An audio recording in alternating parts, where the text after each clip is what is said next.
Kontiolahti, where we are well and truly underway with our bumper opening of the 2024-25 season of the BMW IBU World Cup. We will be here in Kontiolahti in Finland until the end of, well, next weekend.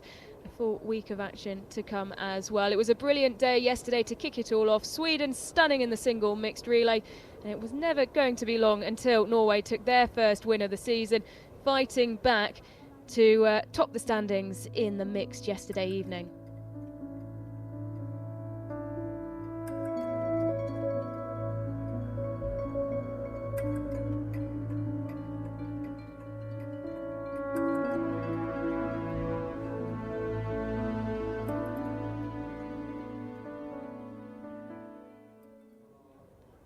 Well, there's a lovely taste of what you can usually see here in Kontiolahti. The sun truly setting. Got a huge amount of sunlight today. It's slightly warmer than it was yesterday though, and that affecting conditions. Things very quick earlier on today as Norway once again looked to claim top spot, but it was France who stood atop the podium with an almost perfect relay for the men. Now it's the turn of the women. 4 times 6 kilometres. And a brilliant overhead look of the very traditional stadium here. Stand A, where plenty of the fans are packed into. Some brilliant headwear there. Scenery really, truly beautiful. Quite an isolated part of Finland, the Karelia region. About 15 kilometres north of a bustling university city, Joensuu. And we're not far away at all from Lake Hotiainen.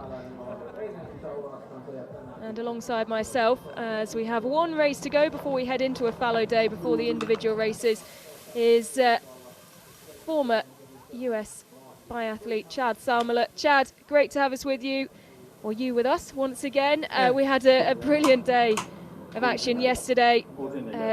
Excellent race earlier on this afternoon, and this the last of our relays here in Kontiolahti. Yeah, if you love perfection and you want to see perfection in action, the French men did just about that to beat the Norwegian men for the first time in a World Cup relay in 13 attempts. They had a winning streak of 13 going, and the French took the win today with nearly perfect shooting, as you said. Really, not a nail biter of a race, but it was really a great performance by the French. It'd be fun to see if anybody can match that here today with the women. It'd be a real treat if they can. We're all so expectant every time that the French team came into the range, and up until the final shooting we saw perfection every time. It's final checks of all the gear for the athletes. Well, Chad, we mentioned at the top of the show, it's been slightly warmer today. We're up to about 4 degrees. How did that really show earlier on today? And as you can see, sort of the glimmer and the reflection coming off the snow, how will it affect things as we head deeper into the evening? The biggest thing you're concerned about is the track, and the track has held up quite well. The man-made snow that is created by blowing snow guns is pretty much what they're relying on here. You can see no natural snow. They got some snow yesterday during the races that we called, but the warm temperatures have pretty much melted all that snow off. So the technicians are back to kind of square one where they were with the testing on the entirely artificial snow that's blown from snow guns. And the great thing about warm temperatures and even rain is that the moisture kind of works its way through that snow almost like it's round balls of ice, and that keeps the surface of the track not very wet. In fact, it all drops to the ground and runs through that snow. You get a good picture in the background there of Union Arniclev warming up of about a foot and a half or half a meter of man-made snow laid down. So it actually wears pretty well, and it's pretty consistent. But of course, everything else is going to be a little bit wetter. The glasses that you wear are going to pick up some moisture, and so on. But other than that, I think the track will be in good shape. Well, here is a look at the track. A reminder using, as you can see, the purple slip down. We are actually using the second turn rather than the usual turn at the 2.0 kilometre turn at the end of the bottom of the first downhill, just to help with the fluency of the skiing. That has been the case over the course of the first 2 days of BMW IBU World Cup action here in Kontiolahti. See the rain, see the rain falling. yeah. Yeah. We didn't really have that rain, did we, earlier on today? You could tell it was damp, but you didn't really see that much of it. And that really is the big difference between earlier on for the men and now. Here's bib number 1. Going in order of red, green, yellow, blue. Uni Arniklev. We saw her in it was the single mixed relay, I believe, yesterday. And she'll start things off for the Norwegians. Noten going second. Kierkegaard, we don't see her very often. Maren Kierkegaard, 21 years of age. She's going to get a test today as part of the Norwegian squad. The Swedish team, pretty well known. Anna Magnusson, Sarah Andersson, Hanna Oberg, and Elvira Oberg. Andersson being the less known of that quartet, 21 years of age, and getting her feet wet in this World Cup field. There you see the United States, Kelsey Joan Dickinson, former athlete of mine at the university level. Skiing for Team USA out of the first leg, Jen Margie Fried, another Minnesota girl going out second. Grace Gaston getting her experience notch in a World Cup relay for the first time. I believe she's a first-time four-person relay. If not, it's her second. And here's bib number 5, the Italian team, Salmela Comola. She was on that team that surprised and won the World Championship 2 years ago in Oberhof. The first ever gold medal for the Italian team in the sport of biathlon. Yeah, 3 of that team in the quartet today. Of course, missing Lisa Vitolzi due to the back injury that's going to see her out of the first couple of individual competitions. That's something I'm sure Chad will talk about when we do get into the individual events over the course of the next week. But for Vitolzi, it's going to be a challenge to come back into it. You know, the overall winner, Crystal Globe winner last season, is going to have plenty of catching up to do.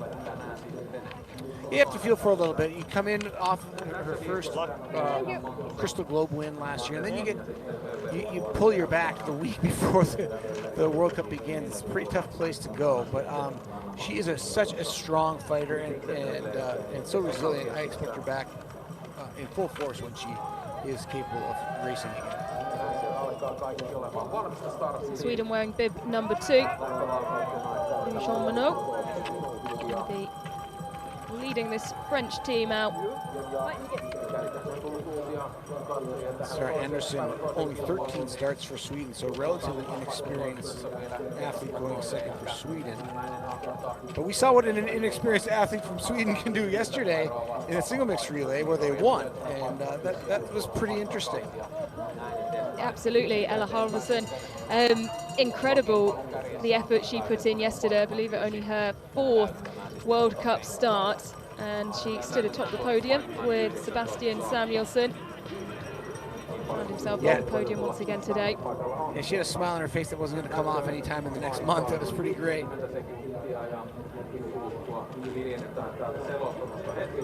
I'd be surprised if you see her included in one of these quartets in the not too distant future. Of course, so much strength and depth in the women's relay team. Women's biathlon in Sweden. Yeah, we were talking before the start that it's so hard that the former Olympic champion in cross country struggled to make the Swedish team. Stine Nielsen has gone back to cross country skiing after 5 years in the sport. The silence falling across the stadium.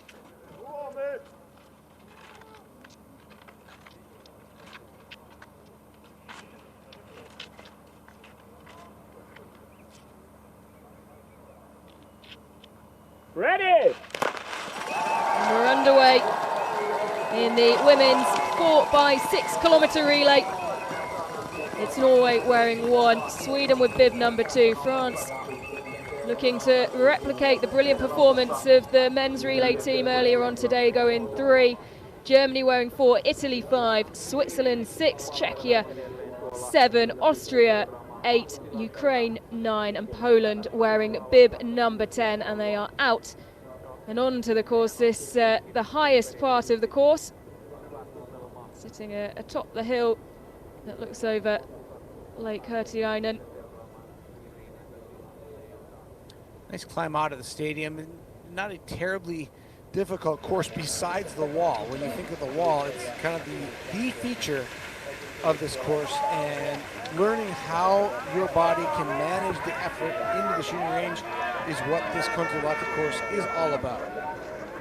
Zana Kliev, who is wearing bib number 1 with the little one next to it for Norway. Do you think there had been an air of disappointment about how Norway went yesterday in the single mixed relay, only coming through in 5th? Oh, absolutely. I mean, if you spend any time around Nordic skiing and Nordic sports in Norway in the modern era, there has to be disappointment when they don't actually win the event. To be 5th, I think it's, they're not going to say that out loud, but I think that there's a huge amount of need to come back and prove themselves as a team after a 5th place finish. It's certainly a disappointment to say the very least. Well, she's tucked in 3rd at the moment. It's Ellard leading the way.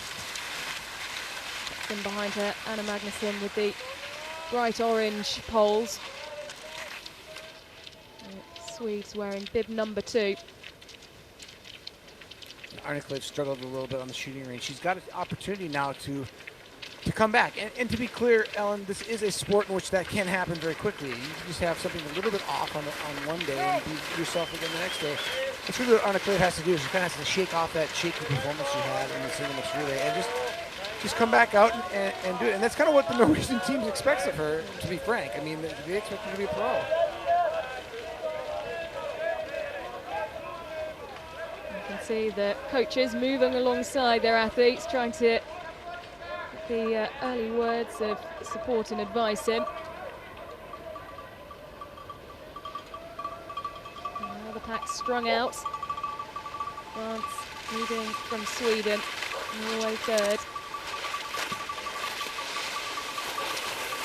The USA, who are up into 4th now.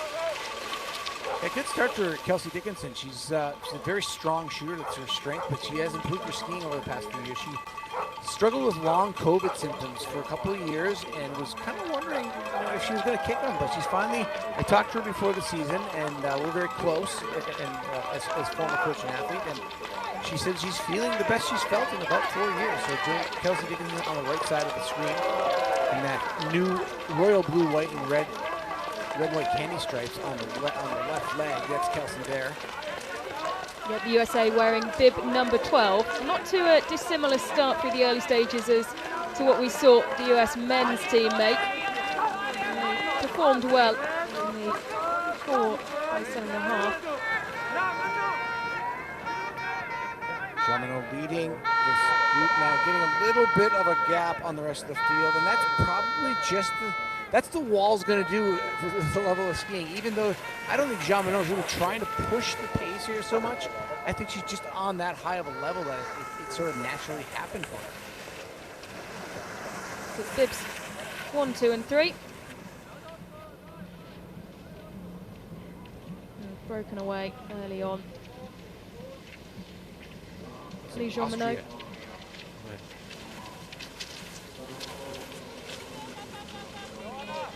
Austria here in the 4th spot, leading the charge, bib number 8. It's Dunja Zadutz, and she's 163 starts into her career, so she's had. I heard from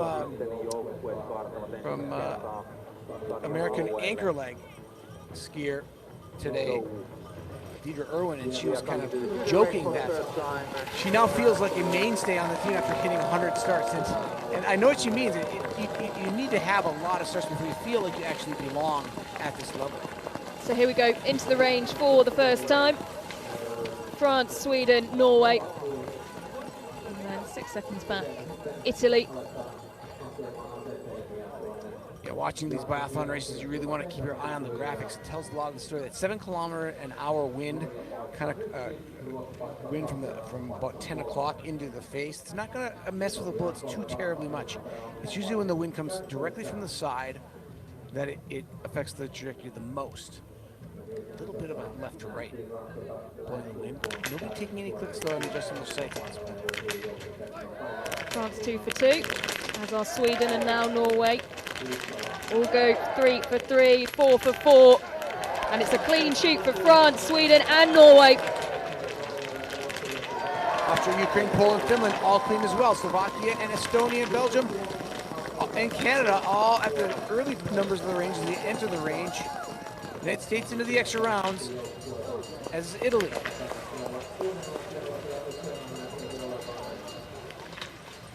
Yeah, and Italy dropping right down the order to coming in 4th. So just 16. 13 seconds separating the top 15. Or 19 seconds in the top 15. Poltoranina, her husband, a former cross-country standout for Kazakhstan, the United States back in 17th, that extra round. Lou Jean Monod, we get a look at her shooting. See where they landed. Nice shot, right down the middle, low X-ring. Right at about 4 o'clock, just out of the X-ring, so very center of the target. All her shots going a little bit to the right side of the target, but there you go. There you see the shots. That's what the coaches are doing, and they'll show the athletes that as they're zeroing to make sure that they know where they are on the target. But it looks like maybe a trend a little bit to the right side of the target of the prone ring, but nothing that's really going to be in danger of going out of the prone ring and registering a miss. Yeah, and as you mentioned, Chad, we were warned before the start of this race that we were expecting the wind to pick up, but just because of the direction, doesn't seem to be affecting shooting too much. Yeah, one of the things that we talked about the rain earlier. One of the things that can be affected by the rain are the little red wind flags on the shooting range. They can become heavier and therefore need more wind to register what they're doing. But most athletes will have figured that out. They'll probably in their mind try to figure out what that wind adjustment would be with a heavy wind flag. And we can draw your attention to those wind flags when you see them.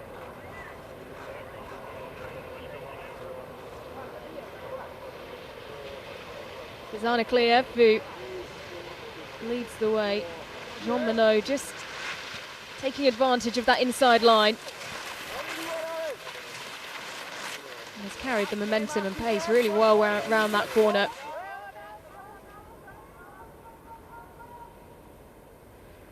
Still a nice tight group at the front of the field after shooting one. 20 seconds separating the top 15 teams. Well, Lou Jean Monod, second overall last season. She did, however, miss 2 races because of illness, and I was looking at some really good analysis from Brian Halligan, who said actually she, points per race wise, she won more than any biathlete, which really shows the challenge that Lisa Vitozzi will have when she comes back in. As you can see, the splits at 3.2 kilometres flash back up onto your screen. Still, really the story of that is just how close grouped together up to the top 10 are. Just 6 seconds separating the top 10. Yeah, you look at Jean Monod's career, I mean, it's a really compelling development in the sport. She's 26 years of age, and she's been around for a while. She won the junior cup score back in 17-18, but then she got to the senior level and kind of stagnated in the 30th.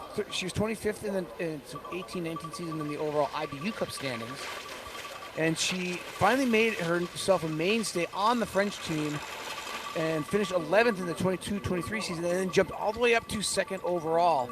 And it shows you that even though you're a star as a junior in this sport, you need a few years. So you look at her year from 17-18, where she was the winner of the Junior Cup Series. Everybody knew she was good, but now it's 22-23 before she was in the top tier of the whole World Cup. And then to get to the 2nd spot, it's taken almost 8 years, and that takes some patience. So up the wall we go. Jean Monod leading Magnussen by almost 2.5 seconds. And Kliev 3.7 seconds down. Still very tightly bunched. And I have to say, particularly the later races, the support up the side of the wall I'm sure will be very well received, but they pack it out.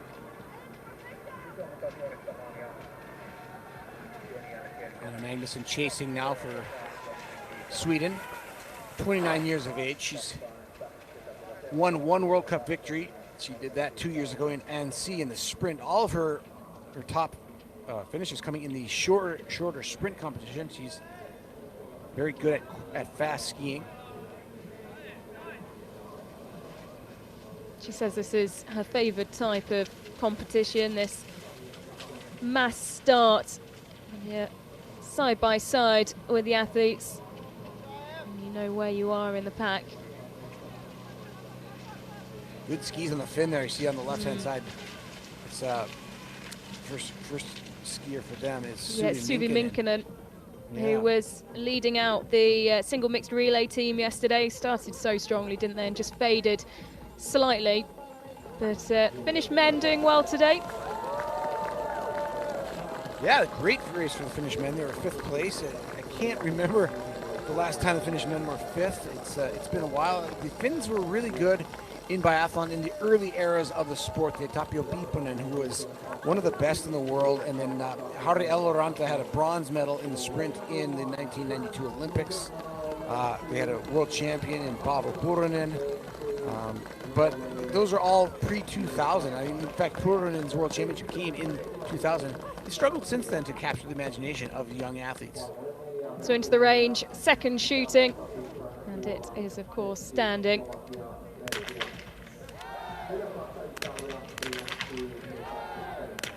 A miss for Norway. 3 for 3 for France. Sweden also with a miss. And France go clear. Norway and Sweden having to dip into those extra rounds. Time ticking. Magnusson gets out of there. Norway too. Norway as well. So it's going to be about a gap of about 10 seconds, I think. Finland as well having to drop into the extra rounds. And another miss for Minkkinen. Yeah, 10 seconds to second place, 11 seconds to Arneklev. And Jean Monod gets a little bit of breathing room for the final lap of skiing, but now she can kind of go for broke and try to put time on the Norwegian and the Swede. Yeah, the gap's starting to open up slightly. Still the top 10 within 30 seconds. Italy back in 13th place after the 2 shooting stages. And Komola with just an extra round, so maybe not quite skiing up to her normal standard. Komola struggling now to keep pace. There's Arneklev. And that first shooting really dropped Italy down the standings, and you imagine a slight knock of the confidence after coming into the range for the first time in 4th. As you say, Chad, now down in 13th.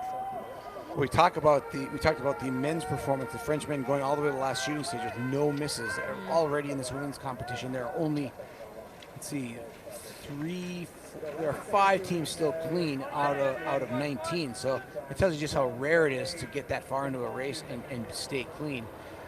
Emilien Jacquelin actually talked about that after the race, how disappointed he was that he messed that clean shooting performance for his team on the last shooting stage. But it put a lot of pressure on him too to do that. It's kind of like shooting free throws and keeping the free throws in the on a basketball hoop rolling. You start thinking about it.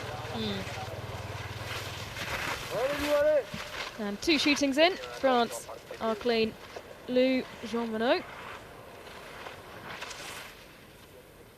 All by herself. Got a little bit of a relief, and see if she can grow that 10 seconds into something more before she hands off to her teammate, Justine Brassard-Boucher.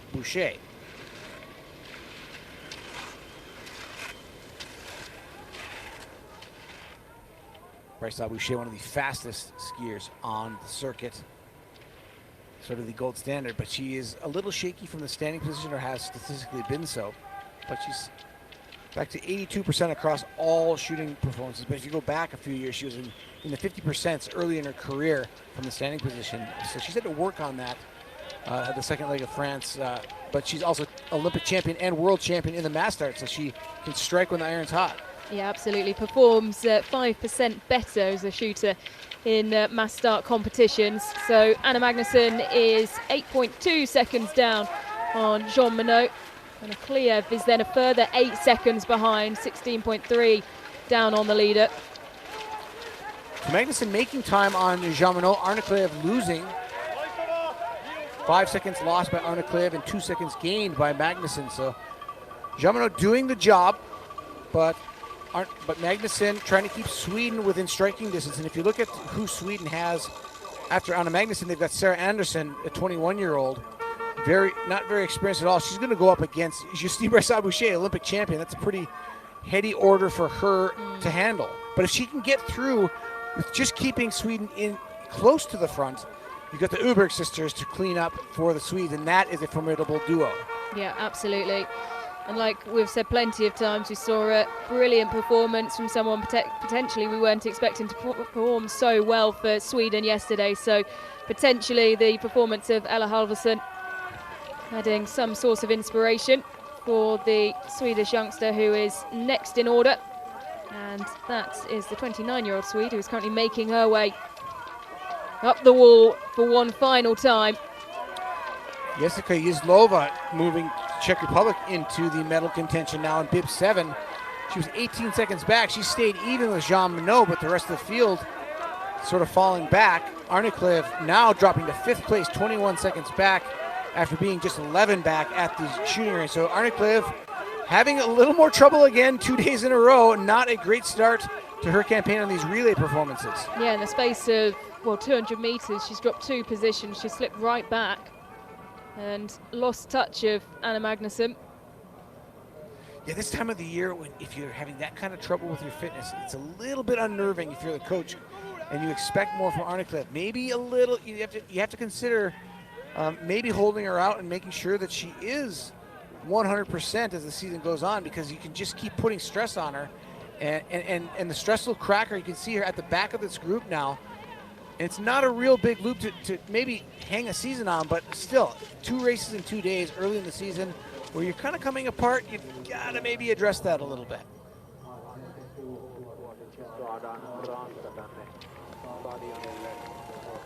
Jean Monod has done her job, and she will go through the range one more time. Won't be stopping. She will go straight into exchange where Justine Brassard-Boucher will be waiting for her. And there is the French woman, focused, prepared.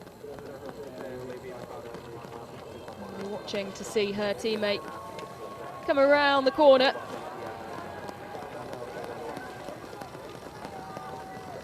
Brassard-Boucher will take the reins and the lead from her teammate, Jean Monod. 11 total victories individually Brassard-Boucher has in World Cup, World Championship, and Olympic competition. She's out on course now, and expect her to put a little bit of time on everybody. She is certainly the fastest skier of the second leg. And she's launched herself away.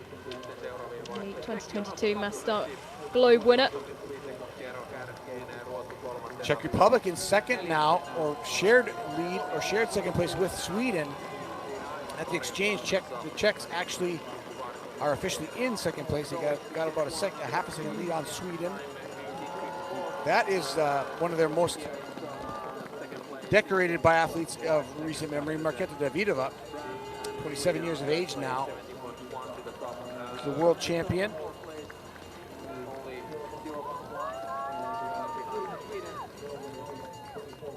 Look at the fastest leg of that. Fastest leg is obviously going to be Jean Monod, so she's going to get the prize money for the fastest leg of leg 1. Doro Vera gets out on course, and the Italians really struggling. Kontiolahti taking in 12th position at the first exchange. Yes, she's fought her way back up from 16th, where she dropped to, with the Italian team falling down after that first shooting, handing over in 12th, and Dorothea Verla, who performed well yesterday, Chad. She's now out, but has some work to do. get into the top 10. Yeah, there's sort of a an amount of expectation that you can just expect from somebody as experienced as Dorothea Viera. She knows what she needs to be, where she needs to be physically to be effective on the World Cup, and she showed that yesterday. I was almost a little bit surprised at how fit she looked, just knowing that she likes to come in and ski herself into race shape. So perhaps taking a little bit more serious approach towards being fit for her team this year. The Olympics, the Winter Olympics coming to Italy in 2026. 20 of the Italians with one eye on that competition and performing well on home snow. Ellard Boucher through 14.1 seconds ahead of Davidova. Tomingas now up into third for Estonia. And Sarah Anderson down in fourth, Norway holding fifth. So Davidova making time on Ellard Boucher. That's a little bit surprising, but maybe Ellard Boucher is just taking it easy, making sure she knocks down her prone targets. Davidova is trying to catch the leaders, and Tomingas from Estonia. Estonia doing very well, up into third position. First leg for Estonia is Regina Ermets. They're putting their top two most experienced and most competitive athletes, Ermets, followed by Tomingas. And maybe they can find their way to the podium if they give the young Susan Kulm and experienced Johanna Telliharm enough of a chance to stay at the front. Telliharm skied in the United States for Montana State University and has been on the World Cup now for a better part of the last decade.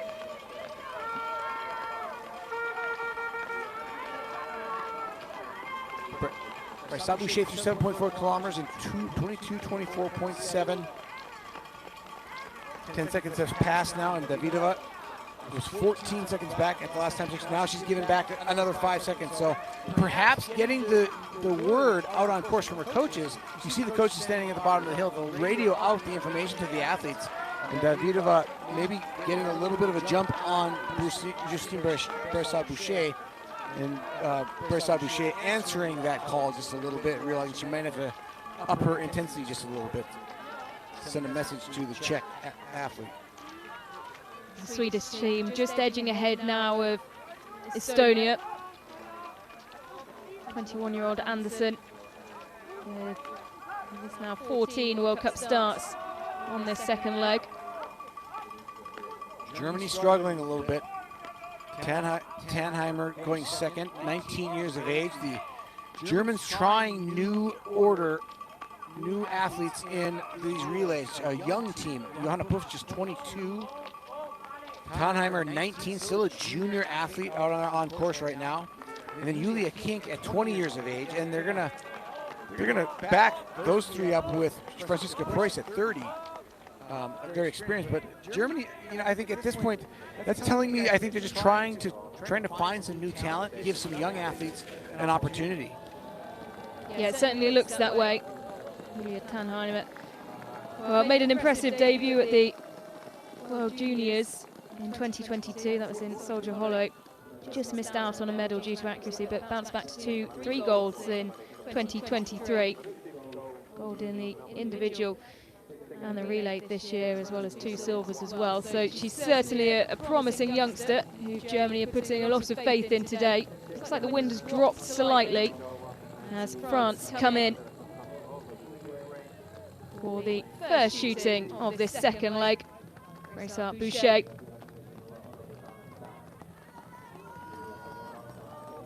Let's see the red flags on the right-hand side of the screen. Those are those wind flags we're talking about. They're fluttering a little bit. You can see the wind almost coming directly at the athletes now. And it's 2 misses for France. Oh. The door is wide open now. Then to make matters worse, she jams the bullet in the ejecting process. And Davidova can sense the panic in Justine Ellard Boucher. Sweden go clean as well. It's a 2-person race. They're going to fly right past the French. And now France will be playing catch up to Sweden and the Czech Republic. And that's just how quickly things can change. And the door flung wide open for those wearing bibs 7 and 2. Czechia leading the way from Sweden. And Norton will have a penalty loop. Look at the red dot, shows you that Norway is going to the loop. So Norway's problems continue. They won the mixed relay, had difficulty in the single mixed relay. Now in the women's race, they are off the back. That's going to put them well outside the time of contention early in this race. They do have Tandervold going last, but Maren Kikaida is not going to really be expected to make up the time that she needs to. I think Norton was the person who was supposed to stabilize this quartet, and she has made matters worse by going to the penalty loop. Let's see what the time is when she leaves. Already almost 50 seconds back after 3 shooting stages. Well, it's all fallen apart there for Norway. There is a lot of work to be done. They had to fight back in the men's, taking second place earlier on today. But that is a huge challenge for Norway. Back on board. Get a look here. There's both shots out to the right, so we're seeing most misses on this range coming from the right, probably because the wind is coming from left to right and pushing the bullets that way. But I think those are too far out to be considered wind misses. Those are very likely and probably just operator error.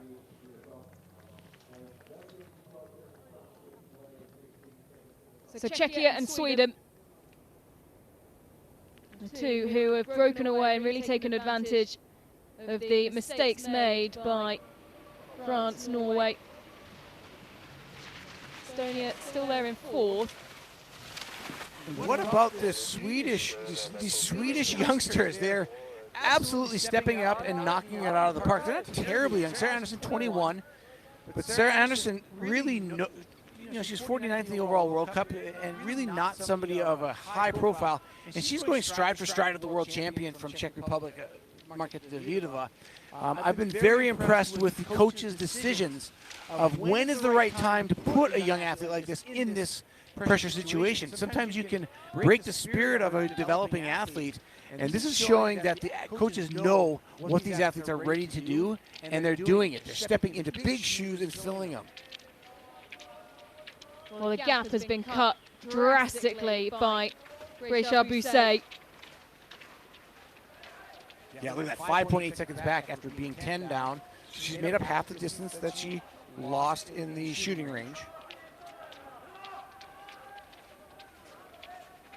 But remember, she had a 20-second lead coming into shooting, so she's still got to make up some time if she wants to get to where she was going into the first of 2 shooting stages in leg 2. And Finland have jumped from 11th up into 5th. We see 2 fifth-place finishes for the men and women today of Finland on home snow. Venla Lehtinen, 29 years of age, she and Minkinen, very good friends, roommates on the World Cup, and they are the most experienced athletes on the team, doing a great job today on this course they know so well.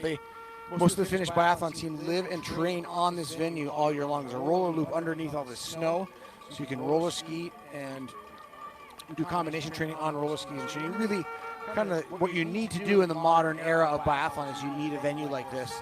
And it'd be nice to see the Finns maybe recruit some more talent from the cross-country skiing ranks into the sport.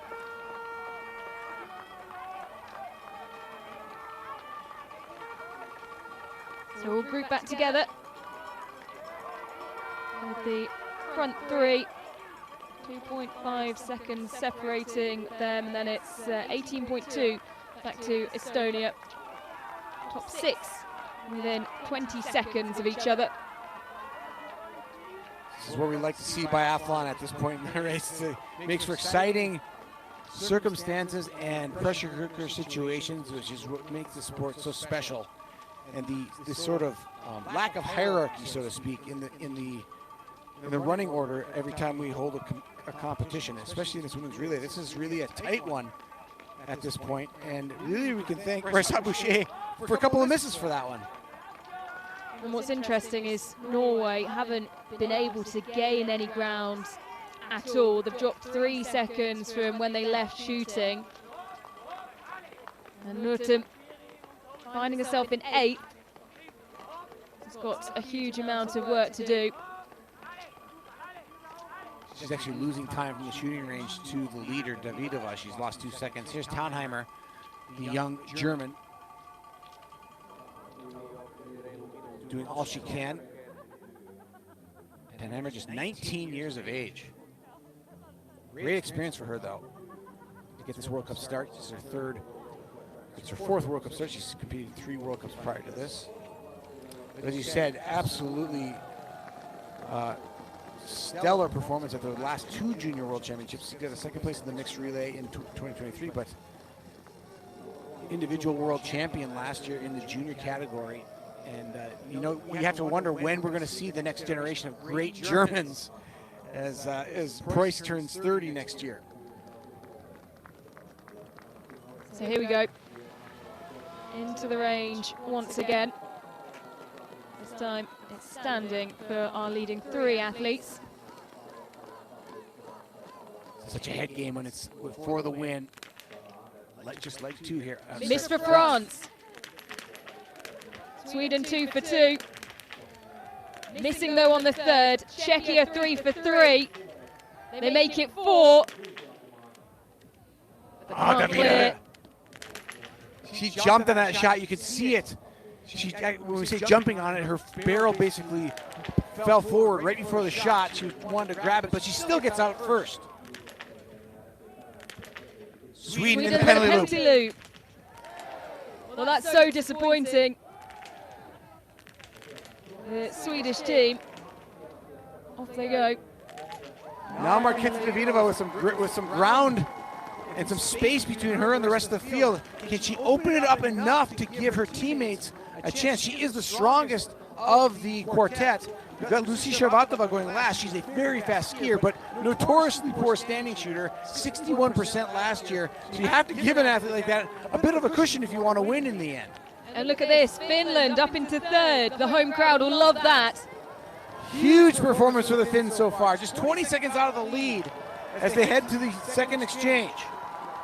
So Belgium also on their way. They're now up into 5th. Dorothea Vela and Italy 6th. Norway only up 1 place.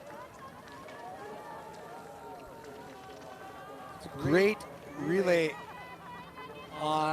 unfolding here in the women's category, and it's tight. Just still after 4 shooting stages, there's just 37 seconds between 1st and 5th.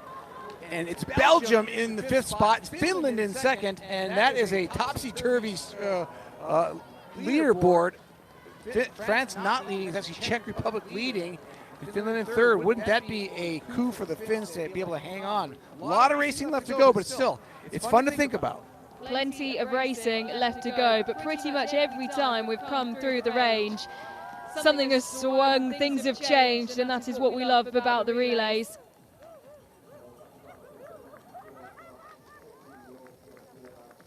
Czech coach feeling very satisfied with the performance so far from his team. Nobody clean on the day. Estonia was clean up until that shooting point, and then Tomingas had 2 misses, and then she drops from 6th to 8th with those 2 extra rounds.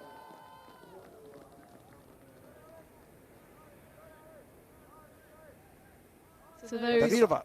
Oh, go ahead.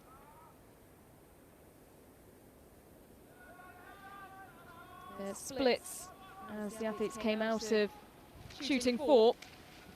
Davidova by herself, 13 seconds, the advantage when she left shooting. She will be chased down by Bréchat Boucher though, and well, we know and we can see there just how quickly she can close. She did it after the last visit to the range, and she's cut the deficit once again. It's now 8.6 seconds.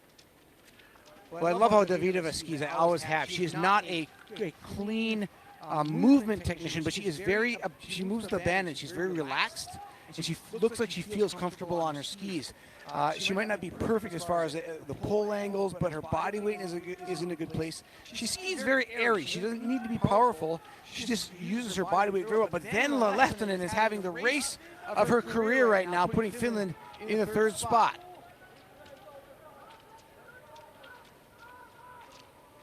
And Lehtinen actually making time on Davidova in that last time check. She's taken a second out of her since leaving the shooting range. What a great performance. Sweden in 5th, and now Norway slowly climbing up the order. Norton into 6th. 43.9 seconds down. And Norway close the gap. Of course, want to give Thunderbolt the best chance of making the podium. Of course, there'll be expectations to be on the top spot.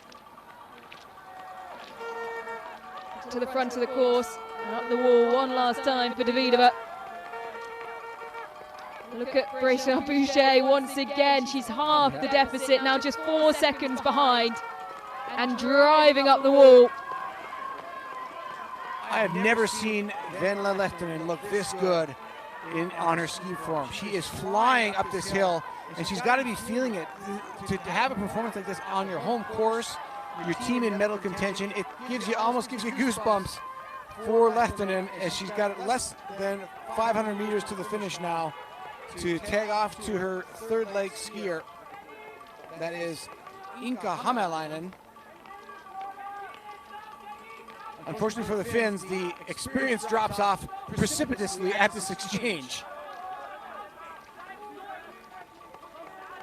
But they've done a nice job to create a story for themselves on their home venue. Inka Hamalainen, just 18 years of age, and in her 4th World Cup start. Still in the junior category.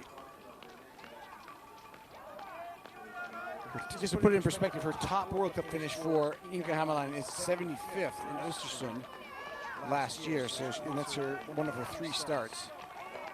So she's got a pretty hefty backpack to carry around the next leg.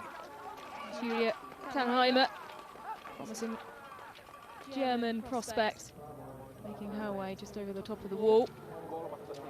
And the gap closed now completely.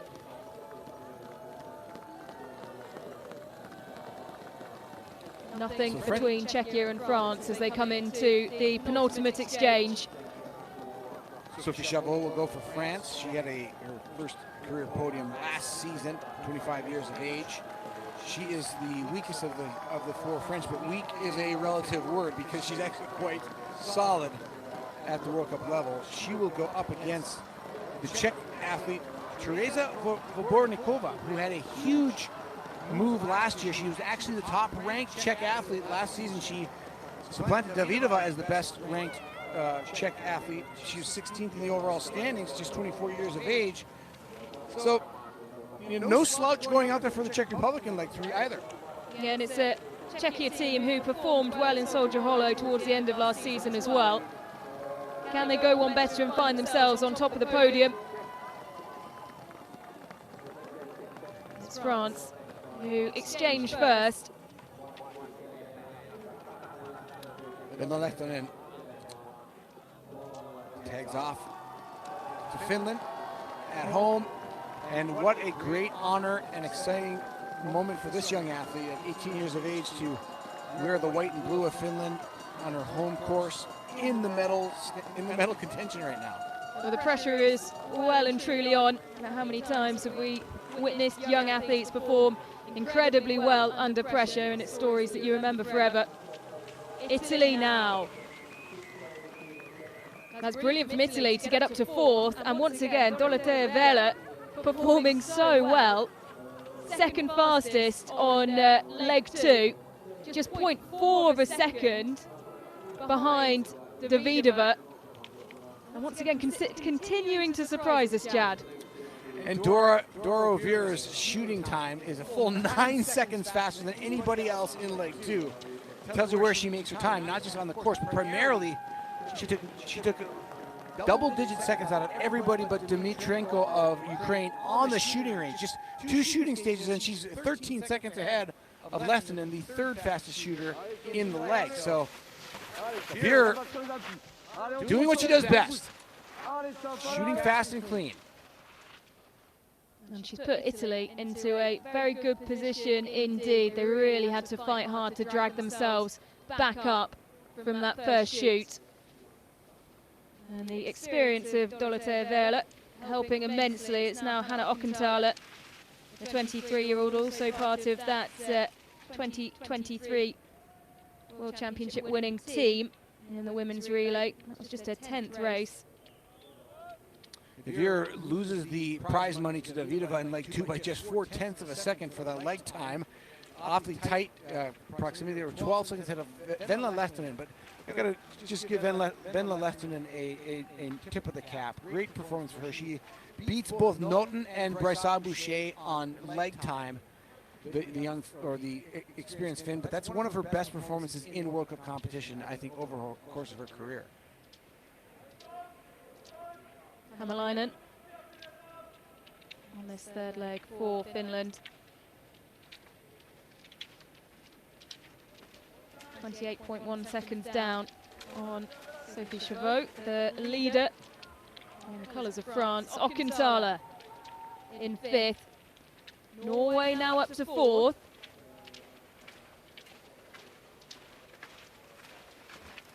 Ryder, you can see just ahead of Ockenthaler there. Ockenthaler with leg number 5. And Hanna Öberg amongst that group as well. Nothing separating those three. And Bovar of Belgium just in behind as well. It'll be interesting to see how Hanna Öberg looks today. It's her first race of the season. Elvira raced yesterday. Looked pretty strong, but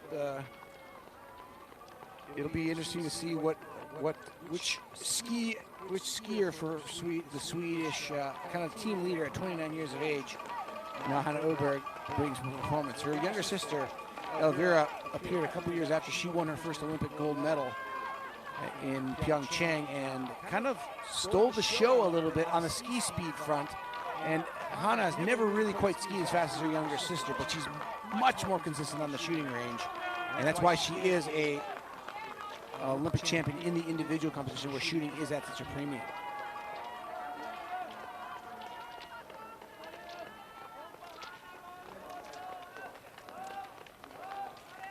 So nothing between Norway, Sweden, Belgium and Italy. As that's the pack you can just see reaching the top of the wall.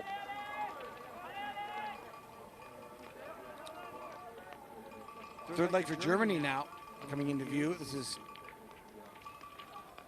Kink, and she's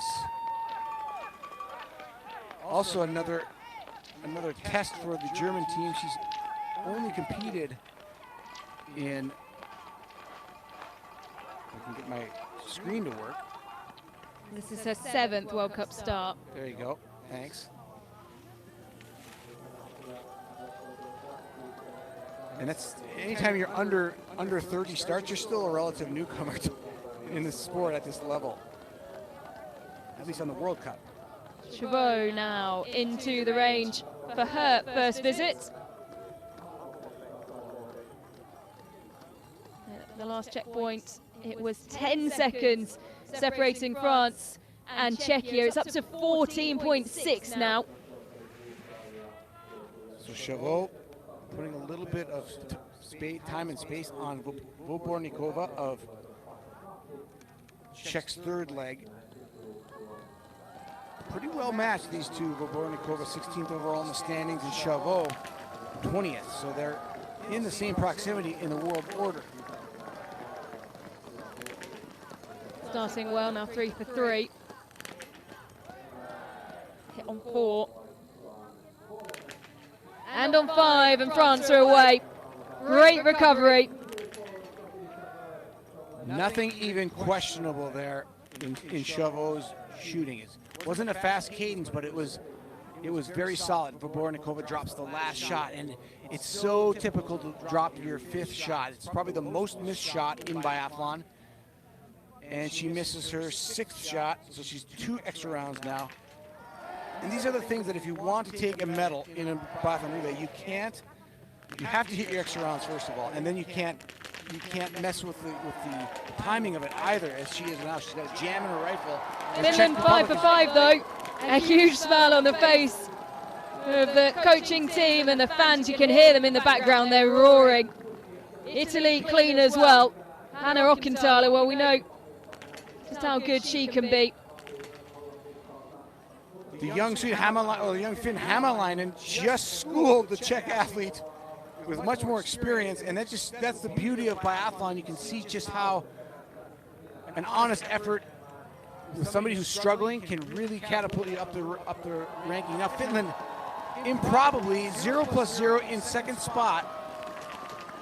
Just 3 shooting stages left. Well, this is, well, it's quite incredible for Finland. This could top off a very good day. Sweden recovering well and into third.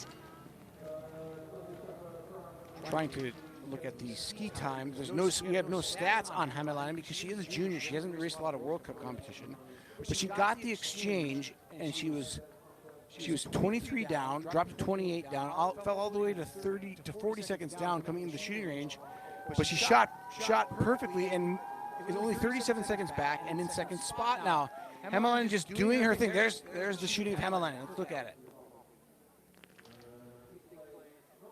Everything's just a little off to the right for everybody on the shooting range, but Hämäläinen, a nice group just to the right of center X. And look at the coach's reaction. It's brilliant, isn't it? So I love these kinds of stories. those are the standings as they came out of shooting. I was just going to say, I love these kinds of stories, these success stories of the less sung hero rising to the occasion on their home course like that, and you hope for a happy ending. But it's a tough sport. It's still another shooting stage for Hämäläinen, and then they still have to rely on the final leg, Sonja Leinamo, the 22-year-old, to bring it home for Finland. Leinamo, 17 World Cup starts. And all these athletes from Finland, the final 2 athletes from Finland have a combined 20 starts between them. It's a lot to rely on, but you have to start somewhere. You know, you have to give these athletes a chance to see what they can do against the world's best, and sometimes they'll just step up and do some great things. There's Hämäläinen. She's clearly not as fast as the Swede, but she's hanging on well in this very competitive field with Vobornikova and Ockenthaler. It is grouped back together. The top 6 within 52.5 seconds. It is Norway, Kakada, who rounds out that top 6. Tandevold will be the next athlete to pick up the baton for Norway. The Norwegians just have to try to keep it close, at least to the top 2. Chauveau is away, and they've got Norway by 54 seconds at this point. But Tandevold, she has 30 seconds to work with. Can get the Norwegians back into medal contention. At this point, that's all you got to be thinking about, as the French continue to be solid on the shooting range. 5 missed shots altogether, 0+0 for Sophie Chauveau. Right now, Finland leading the way, or actually Italy leading the way with 0+1 on the day. Here's the trailing pack making their way up the wall.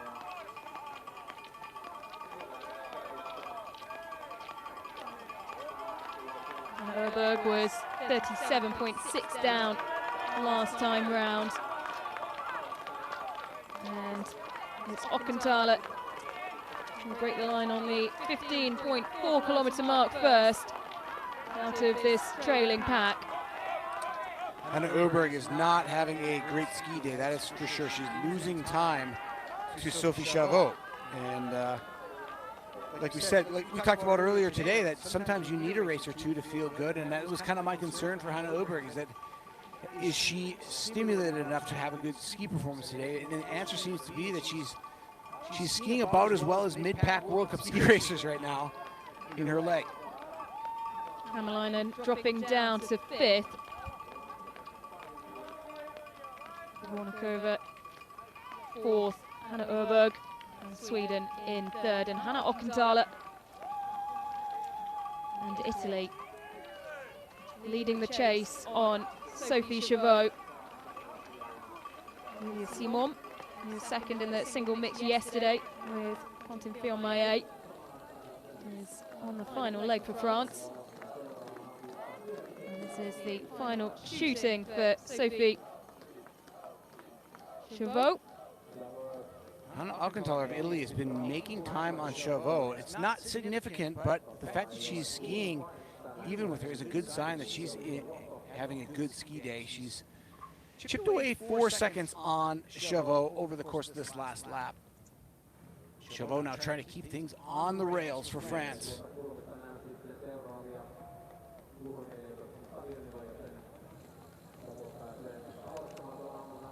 Chauveau, a 73% standing shooter as opposed to 84 from prone. So this is the weaker of the two shooting disciplines. Taking her time. Now increasing her tempo just a little bit to close out the shooting stage. She almost jumped on that shot, and she did. Again, you can see she almost, her barrel dropped a little bit, and she held off from pulling.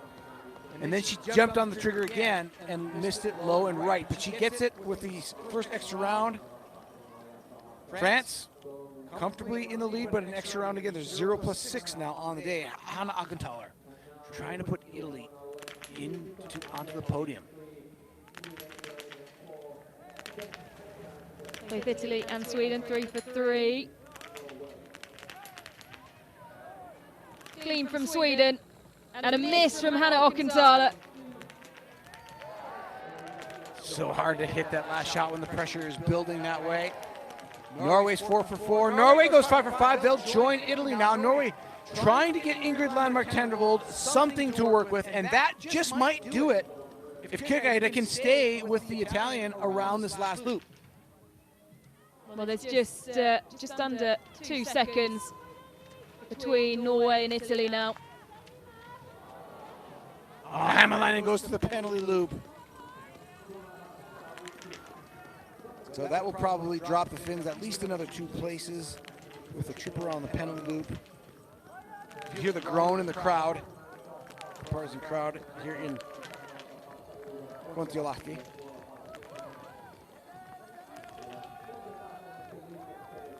That's a mature shooting picture right there. The German, very good at ruling extra rounds. She just missed the first extra round shot, but I was pretty impressed with how she was loaded, how quickly she went to the extra round. Here is the penalty loop of Hämäläinen now. Let's see where she comes out. There's still a big enough gap. She's only going to lose really 1 spot, maybe 2, when all is said and done. Came in 5th to the shooting range and leaves in 7th.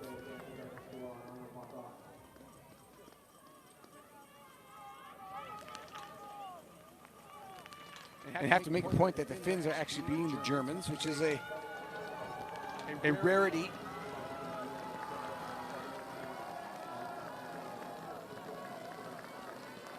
Getting a look back at the shooting of Hanna Öberg and look at the speed with which she belled her targets. 5 for 5, and that is why she is the Olympic champion. She is so savvy, even when perhaps her skiing isn't feeling good, even when she's maybe not. In fact, especially when she's not feeling good, she finds the way to get the targets down, and she has Sweden and her sister in position to fight for the win. Elvira Öberg picking up from her sister after this final loop.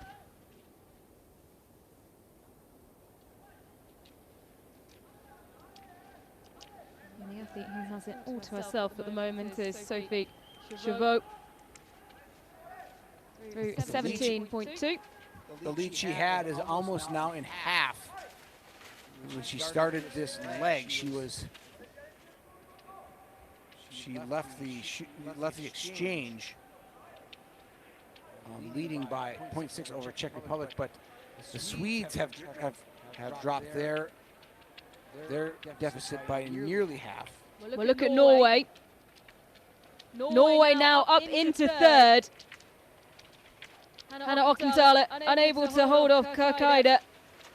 And the gap now from Norway to the leaders is 35.8. And just under 6 seconds really between Øberg and Kirkeide.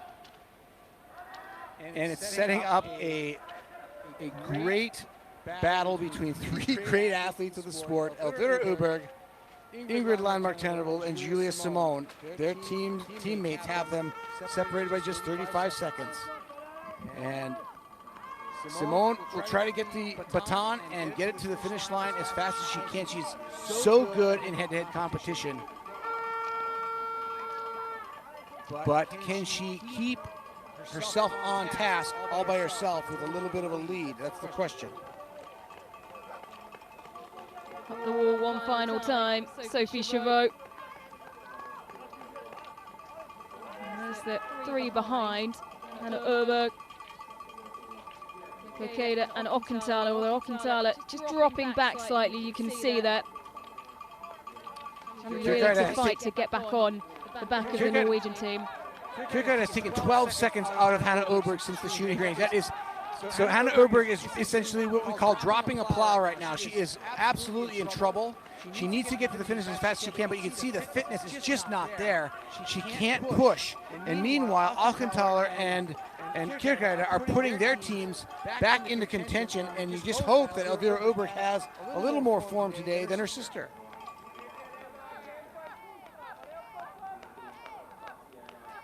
Czechia in fifth.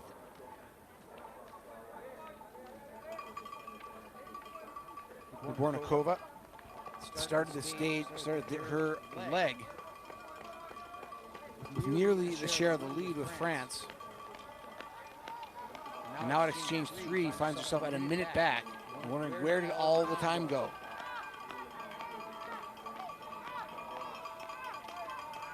Finland and Belgium holding their ground, still in 6th and 7th respectively.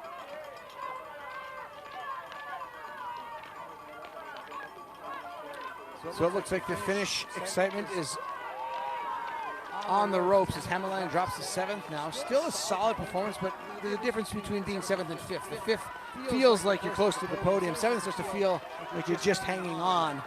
And she is going to have to hang on because there are other nations closing in on her as well. But here is the front of the field now. Sophie Chauveau has done her job and kept the French lead over 30 seconds. So Sophie Chauveau will round the corner, and Julia Simon will be waiting to take on this final leg. French men victorious this morning. Oh, they would love to sweep. Love to sweep the relays on relay day. A huge feather in the cap of the French team if Julia Simon can take this home. The brilliant recovery from Kirkeide. She's had to fight really hard to get Norway into this position where she'll be handing over to Ingrid Landmark-Tennevold, who starts to push away.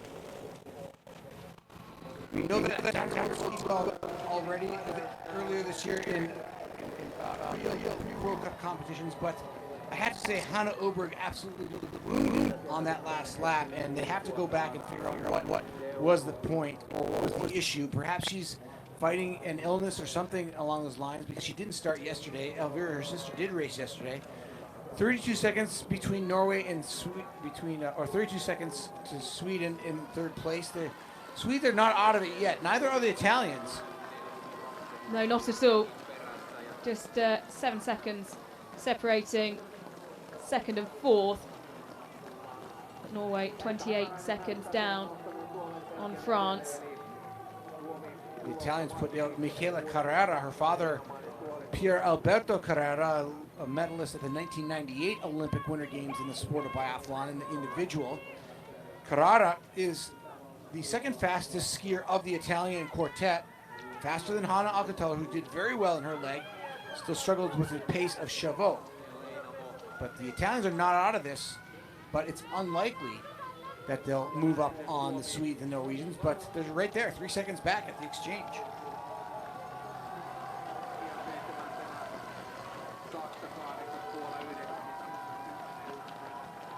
So the hustle and the bustle of the exchange as Finland just cross out of picture. Well, ironically, as I expressed my concern about Hanna Öberg, she actually is going to get the time bonus for the fastest leg, but she did that almost entirely off the shooting. She did enough to keep Sweden, to not lose much for Sweden, but she looked absolutely at her wit's end the whole race.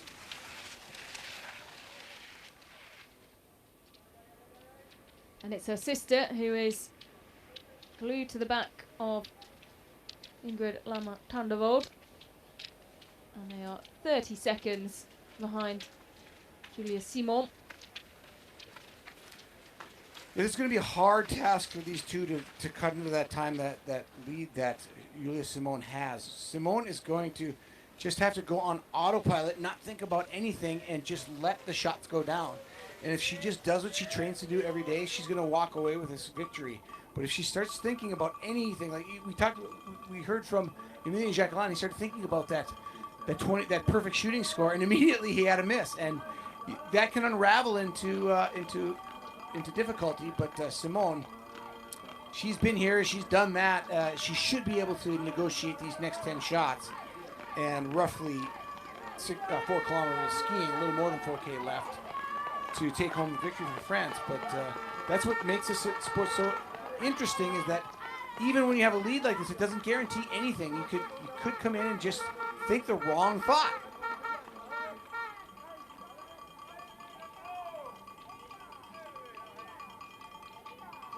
Tempo of Tandavold on the left. You can see she is turning it over. Hanna Öberg has never skied with a very fast tempo. She's a much more powerful skier. Tandavold almost at about a half a step quicker than Öberg, but they're going about the same speed. The tempo doesn't mean they're skiing faster, it just means they're applying their rate of work a little quicker. Öberg probably generating a little more power off each push. Tandavold looks a woman on a mission. Michaela Carrara, 27 years of age, just taking up the family business and trying to bring home Italy a podium finish in this opening Women's World Cup relay. Czech skier, this is Lucy Sharvatova. She is well known to be a very fast skier when she's on her best fitness, but she's had a long career and has never really figured out the standing position. She has had her moments, has Sharvatova, but they're few and far between.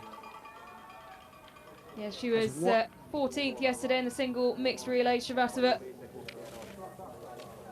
has one podium finish in the sprint and ontals back in 2020, where she actually hit all of her standing shots. So Simon into the penultimate shooting. Öberg rounding the corner to join her. It'll be the Frenchwoman who will drop down with a 20.9 second advantage.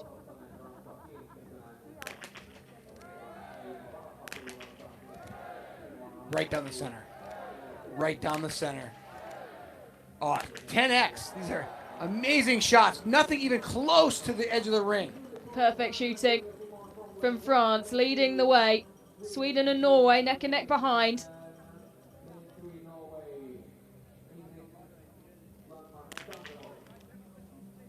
And it's a miss for Sweden. Norway taking their time. Tandavold 3 for 3. 2 misses for Sweden. Norway clear. That's the defining shooting stage between the Norwegian and the Swede. Öberg goes to the extra round, her second in this shooting stage, and she gets it The question is, how much time has she given up to Tandreville? Tandreville comes through the time check. She's still over 30 seconds back of Giulia Simone, not surprising.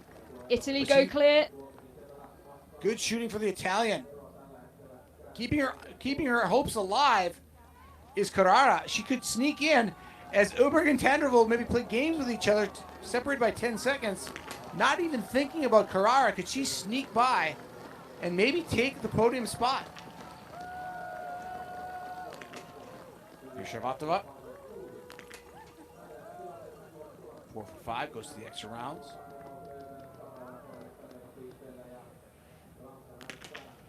And Finland still holding tough. In 6th spot, coming into the range. Leinamo.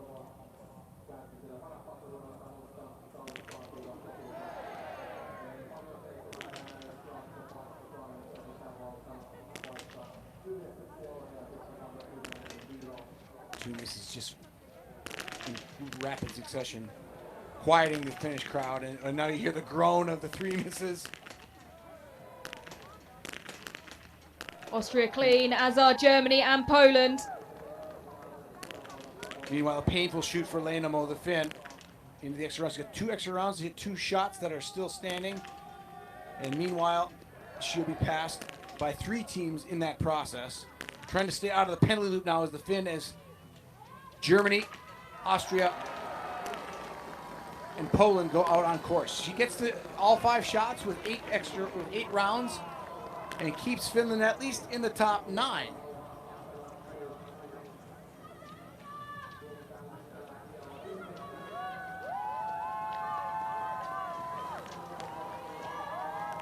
Belgium also dropping into the spare rounds as we go back out on the tracks. Giulia Simon.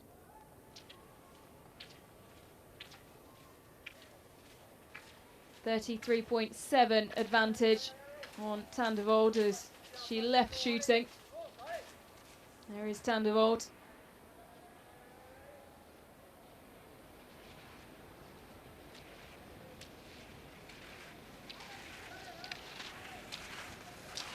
Tandreville has looked good both races we've seen her. She can waver in her fitness and can get sick quite easily. We know that. If she can stay healthy, she is at absolutely the top of the sport as a ski racer. And she's looked good so far. Tempo is nice and strong. Her pushes are crisp and showing good power. Vera Uberg looks like maybe the weaker of the 2 skiers head to head here. Normally I'd give the ski advantage to Uberg. Well, she looked strong yesterday. It was the second leg that she took on as Sweden finished 3rd in the mixed relay. Looking to make it 4 podiums from 4 here in Kontiolahti. Penultimate time up the wall. Giulia Simone carrying the hopes of a sweep for France in the opening relay day of this 2024-25 season. And you can almost taste it, but 5 more shots between her and that party that's bound to happen at the French hotel tonight. Will it also be 4 podiums from 4 for France as well? And with in the current sort of climate of winter ski sport, to take the Norwegians down in both genders in the relay would be a small victory, a pretty big victory for France, but a small victory for the sport as well, as Norway has really dominated. Everybody's kind of been crushed under the foot of this strong Norwegian development program, and it's just it's a reminder that sport is sport. There's always an opportunity for an underdog to win. They just edged it in the mixed relay yesterday. They didn't feature on the podium in the single mix. They finished 5th in that, the first race of the new BMW IBU World Cup season, starting here in Kontiolahti. Carrara losing a little bit of time there now, and she's got to keep it close enough that if Uberg and Tandreville have a meltdown racing each other on the shooting range, that she's got a chance to come in and shoot clean and maybe take that podium spot. That's the only chance she really has, as she's now almost 30 seconds back.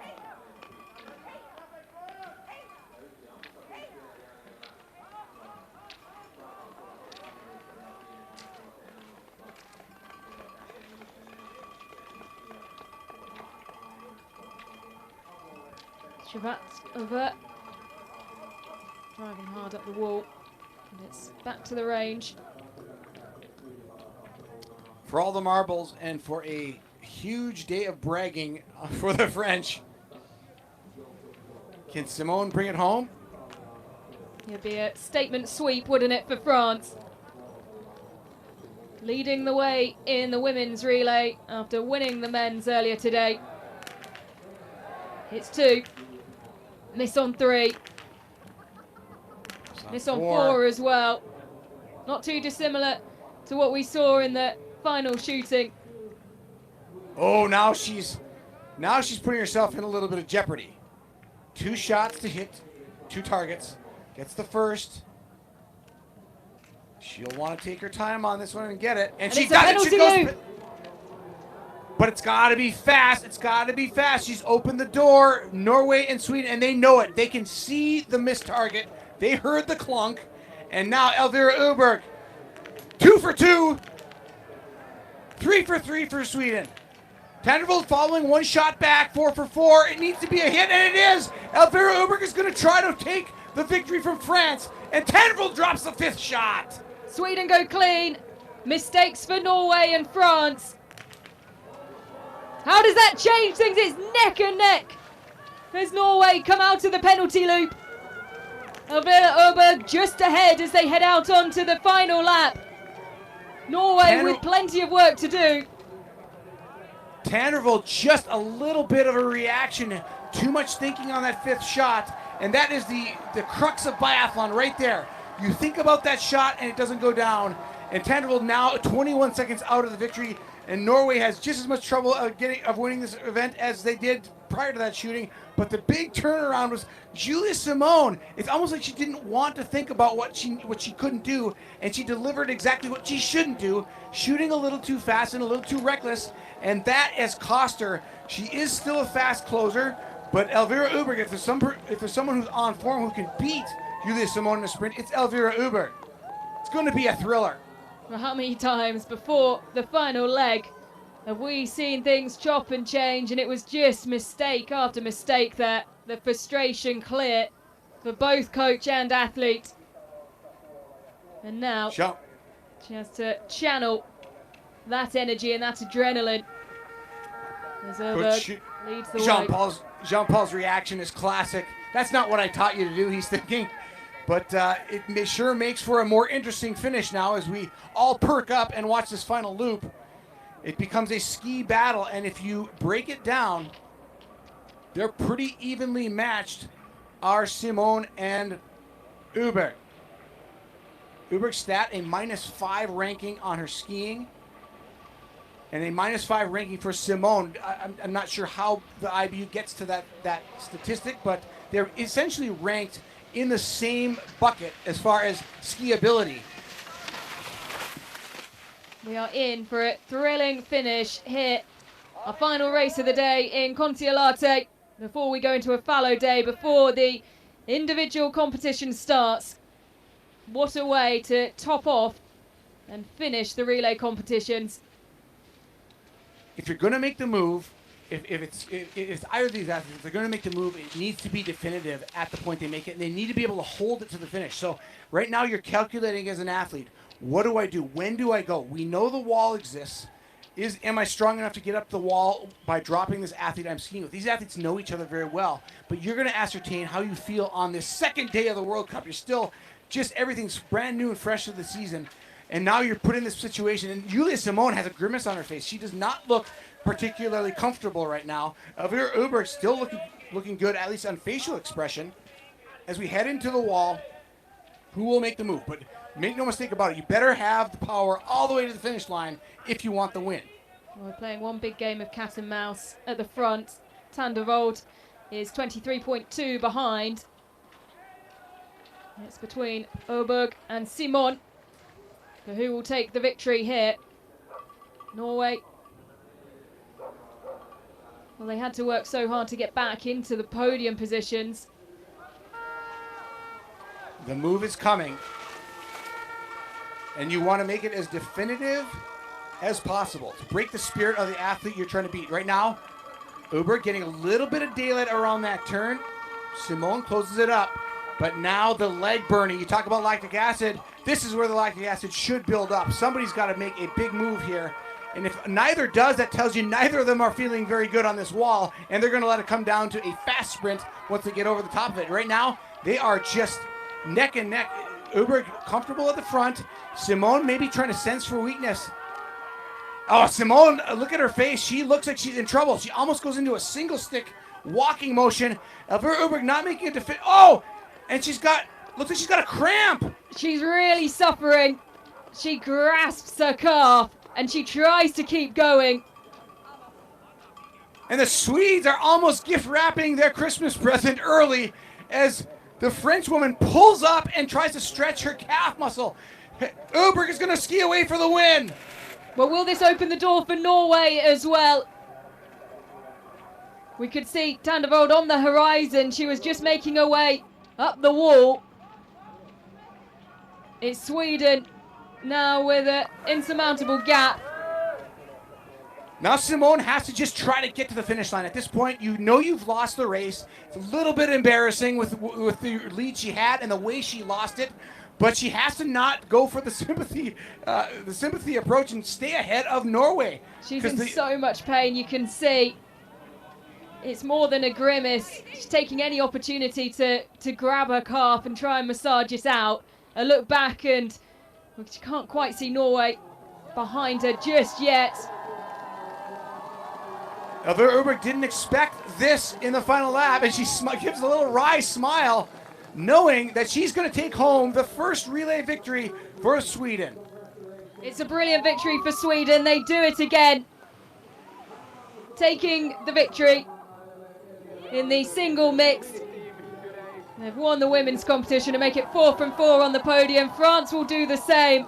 Julia Simon in so much pain as she comes towards the line, repeatedly glancing behind her because she knows Tandevold is there. She will try and glide over the line. She knows she's done enough and will just not move that leg at all. Norway had to fight back. We saw the face of her already on the downhill. I wonder if something happened on the downhill where maybe she was trying to maintain control and her muscle tightened up. Hard to say, but regardless of what it is, it was debilitating to the point where Simone is actually almost in tears here at the finish line. Well, it's a great show of sportsmanship from the athletes around her who are straight over to support the French woman. Italy still coming through for 4th. Still amazing that Simone was able to get to the finish line. That shows you how tough she is. She's clearly in massive pain. And I thought she might have to pull over there, and I just wanted to urge her across the finish line to get there as Italy takes the wooden medal in 4th. But what a relay that was. Well, it had all the drama, didn't it? A shake of the hand between the teams, I'm sure particularly from a French point of view, but even from a racing point of view, it's not how either of them would have liked it to finish. They'd have liked it to come down to a final sprint with, well, everyone fit and healthy. And you can see Simon receiving the much needed treatment. Well, you called it, Chad. It was just at this point when you mentioned that she wasn't moving as freely as she should be, and then as soon as you said it, she reached down and grasped the calf. Yeah, you've heard of the compartment syndrome is a problem that a lot of people have developed in the skate technique motion over the years. I'm not sure that's what it was, but that's the kind of thing that happens is your calves kind of just cramp up and you can't ski anymore. We've had a lot of athletes get surgery for that. I don't think that was probably it. She may have pulled a muscle in her calf just from the effort early in the season, early in that lap.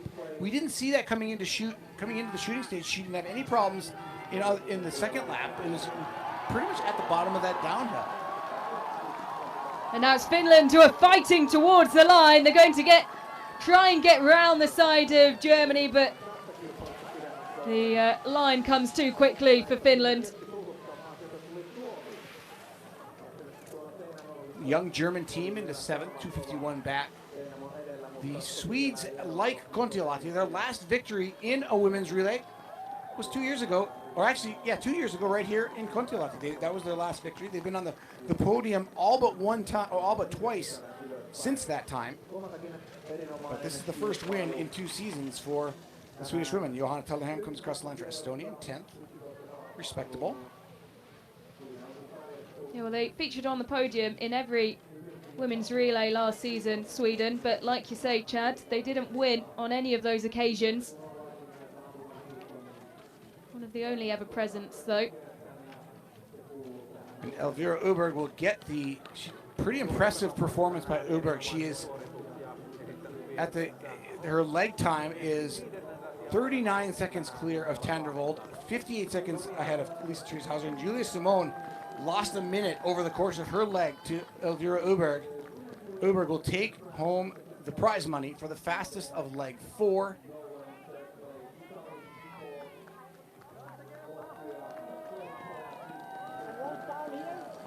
Look at the other legs for you. Leg 3 winner was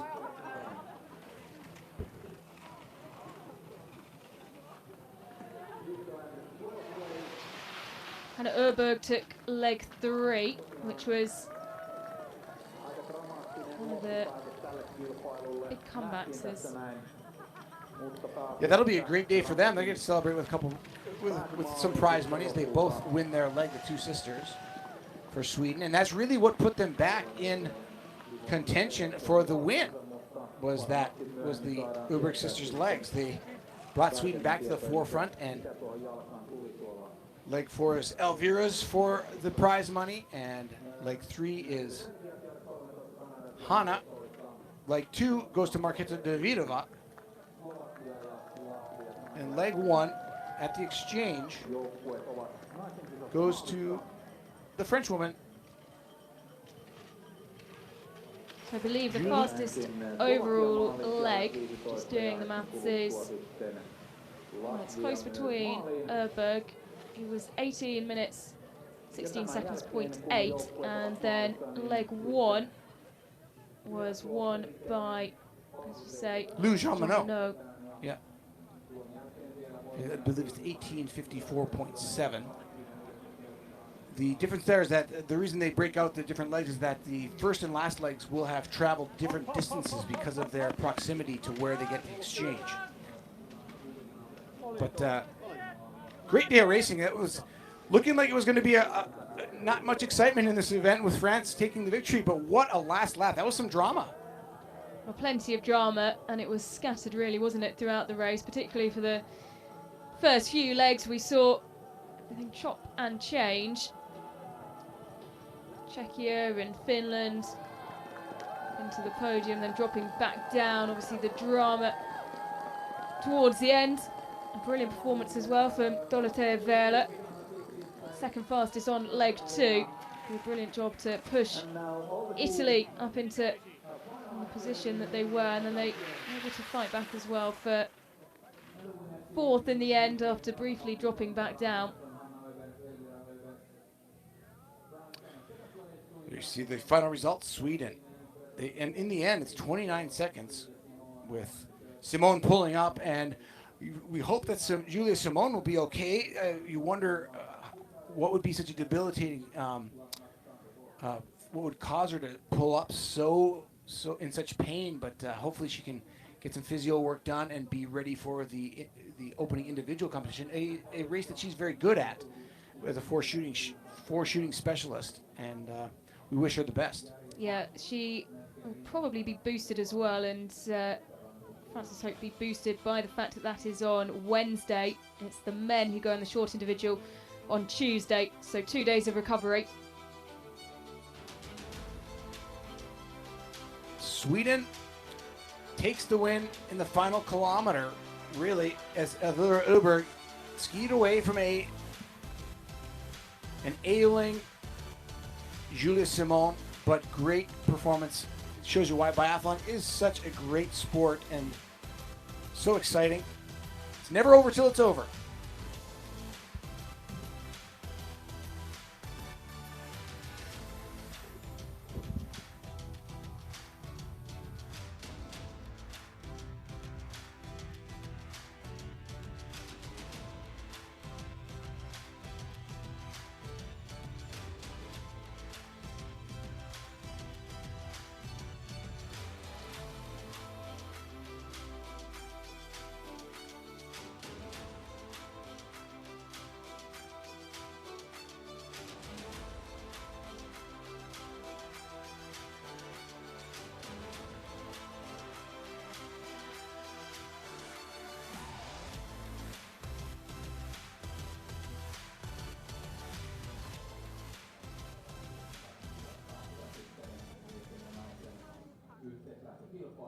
Ellard, congratulations. That was a very exciting competition. Can you tell us a little bit about the final lap, especially that Julia is not probably the easiest person to battle with for a win? Yes, of course. I was like, yeah, I know if I shoot 0, I can maybe like go out with her, and that was the case. And I knew that this is going to be a tough battle, because even though I know I'm in good shape and the final loop is, I know I'm strong, but Julia, you never know.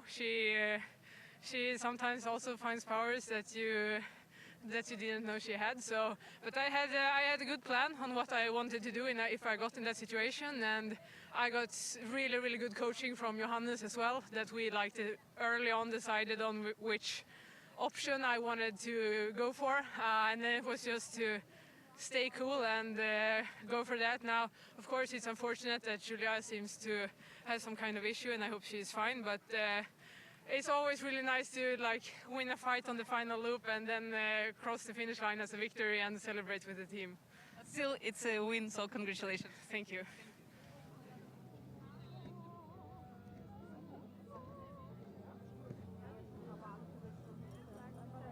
So there's the allocation of the points as well, of course, only after one competition, the intermediate standings in the Women's World Cup Relay. 90 points going the way of Sweden.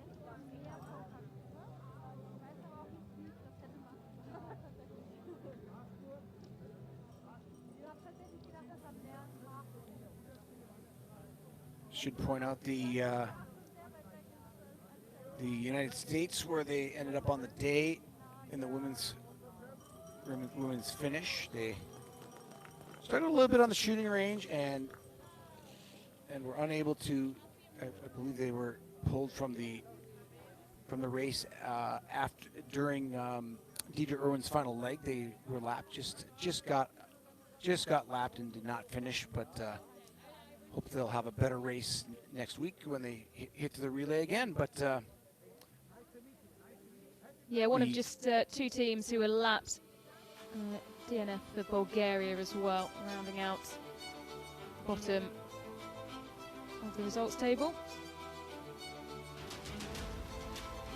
The United States are rebuilding with some young, exciting cross-country skiers crossing over from collegiate skiing into biathlon, but they're going to need a couple of years to season on the shooting range as they learn from veterans like Deidre Irwin and Kelsey Dickinson about this World Cup competition. And but I think they've got the people in the pipeline they need to succeed at this sport.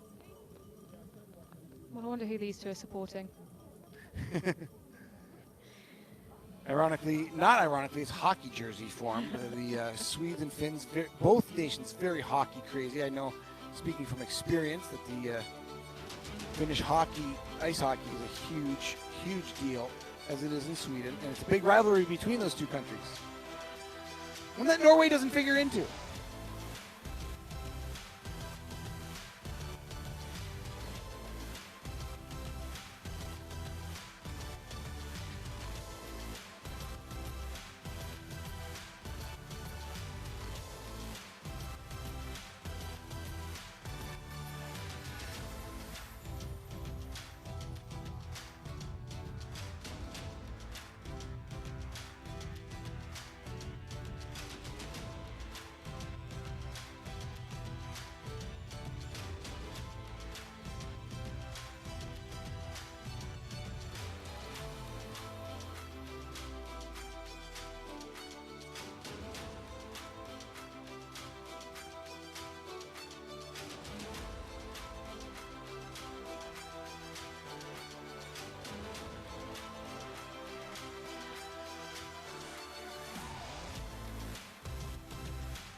So the crowd's gathering round for the flower ceremony. Front row seats for the podium.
The French crowd back again. This time round, it won't be France atop the podium. It's Sweden who, for the second time this weekend, take top spots.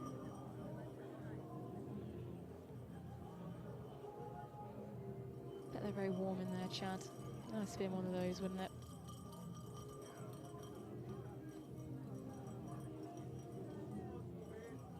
Oh, a special moment earlier, wasn't it, when the French crowd broke out into the national anthem, led by the French quartet, standing atop the podium in the men's relay. I got to be honest, Ellen, I goosebump up every time I hear the Marseillaise, whether it's an out-of-tune group of fans singing it at a venue or it's a beautiful chorus of orchestra and professional singers. The Marseillaise is such a moving national tribute to a country, and it was really fun to see that happen here in Kontiolahti during the men's victory ceremony. Yeah, really priceless moment. And out of tune, I don't know what you're saying about Fiormaillet, Eric Perrault, Jacqueline and Claude singing. I thought they were quite good myself.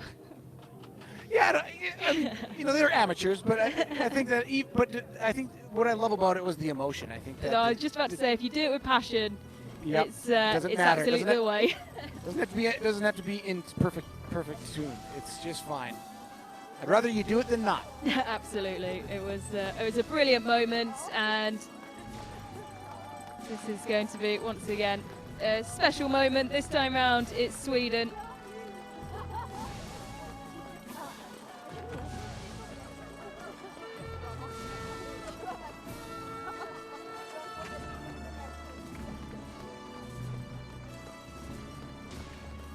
If I'm not mistaken, this will be Sophia Andersson's first ever World Cup podium. So a special moment for the second leg for Sweden. Sara Anderson and Ella Halverson, both making their first trips to the top of the podium in the last 2 days. Sweden boasting an impressive group of youngsters who are able to step up and perform when needed.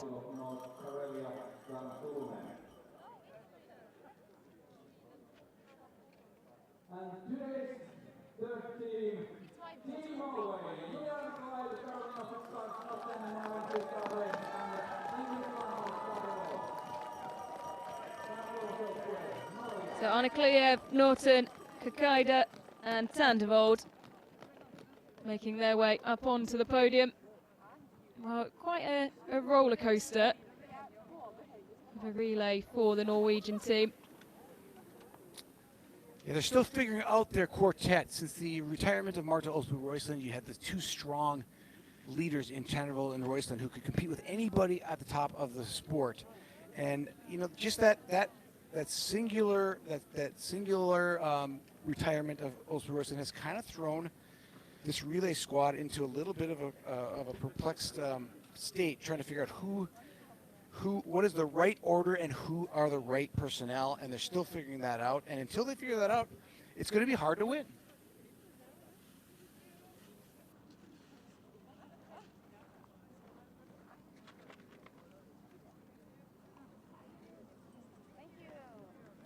You can see the French have it figured out, though. They have four solid teams that just stay a slight wavering at the finish by Simone. Will rectify that problem, though, in the next relay if they can just hold it together. Well, it's good to see Julia Simon moving fairly comfortably.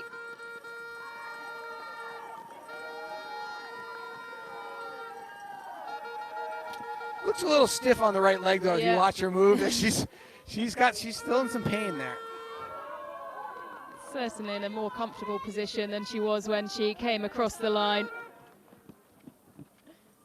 Raising one arm to the crowd as well.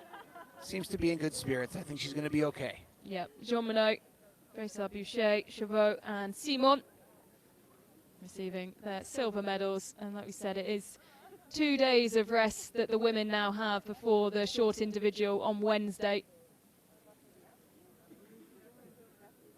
The short individual kind of becoming the new standard for the individual. 45-second penalties instead of their minute, and dropping 5 kilometers, both the men and the women, from their normal distance.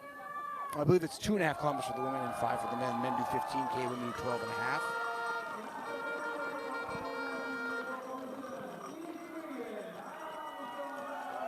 And for the second time this weekend, it's Sweden who top the podium. Magnusson, Anderson, Öberg. The Öberg sisters, Hannah and Elvira, sharing a handshake and squeeze their way onto the top of the podium. Well, for France and Sweden, it's 4 for 4. 4 races, 4 podiums. For Sweden in the women's 4x6 kilometre relay, they take the bragging rights.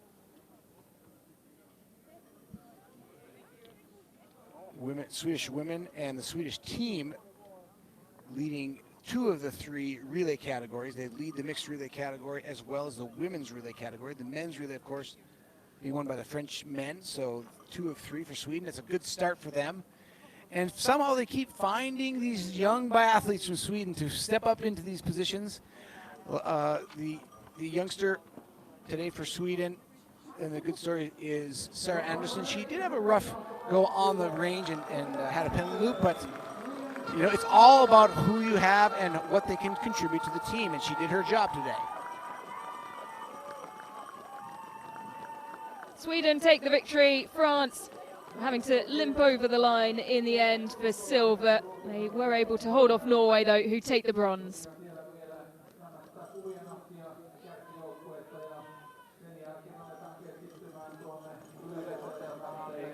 Yeah, brilliant start to the week for Sweden. We remain here in Kontiolahti until the end of Sunday. We have of the mass starts closing out the weekend.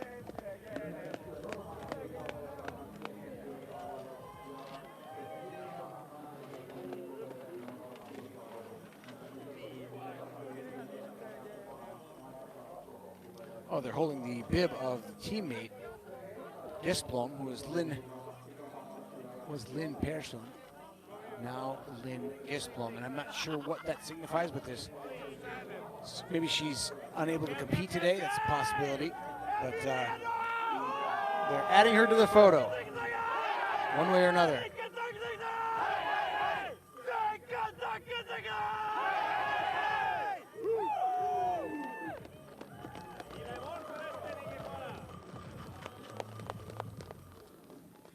Well, that concludes the action here in Kontiolahti. We'll be back on Tuesday for the men's short individual.